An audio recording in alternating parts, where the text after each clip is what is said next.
కృష్ణ గారితో తర్వాత ప్రొడక్షన్ కూడా చేశాను, ప్రొడ్యూసింగ్ కూడా, డైరెక్ట్ కూడా చేశాను.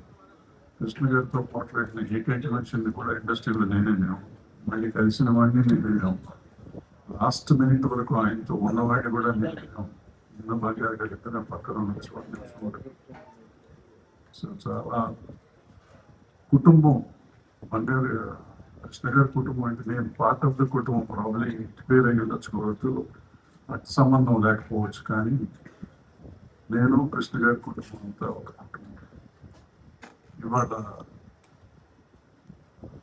కృష్ణ గారు లేకపోయినా కృష్ణ గారు 65 సంవత్సరాలే, 45లో ఆయన మొదలెట్టారు ప్రయాణ సినీ. అప్పటి నుంచి ఫ్యాన్స్ ఆయన ఎంతో అభిమానంతో తీసుకొచ్చారు. ఇవాళ ఆయన లేకపోయినా ప్రతి ఊళ్ళోనూ ఆయన విగ్రహాలు పెట్టుకుంటూ వస్తున్నారు. అలాగే ఆయన తర్వాత ఆయన వారసుడు మహేష్ బాబుని అంతే అభిమానంతో చూసుకుంటూ వచ్చారు. మళ్ళీ వాళ్ళు ఇప్పుడు శ్రీకృష్ణని అంతే అభిమానంతో మన సినిమా రిలీజ్ వాళ్ళు చేసిన ప్రేమ అభిమానాలు చూస్తుంటే చాలా నమస్కరిస్తున్నాయి. సో వాళ్ళందరికీ కృతజ్ఞతలు చెప్పడానికే ఇవాళ మనం ఇక్కడ కలిసి.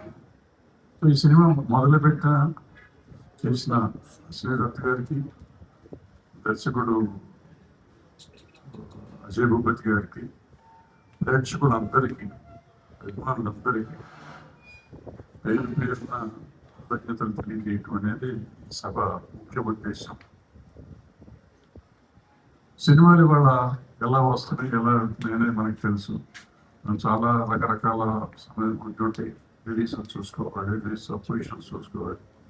సో ఇవన్నీ ఇప్పుడు చర్చించాల్సిన విషయం కాదు, కానీ బట్ ఒక ఆలోచన అనేది ఇండస్ట్రీ చేయాల్సిన అవసరం ఉంటుంది. అయితే గతమైన అభిమానుల్ని అభినందించడానికి, కృతజ్ఞతలు చెప్పడానికే ఈ సభ ముఖ్య ఉద్దేశం. కాబట్టి నేను ఇంతటితో ముగించాను. చాలా మంది పెద్దవాళ్ళు ఇంకా ఉన్నారు మాట్లాడాల్సిన, తర్వాత మాట్లాడతాను సార్ కోరుకుంటూ సెలవు తీసుకుంటాను.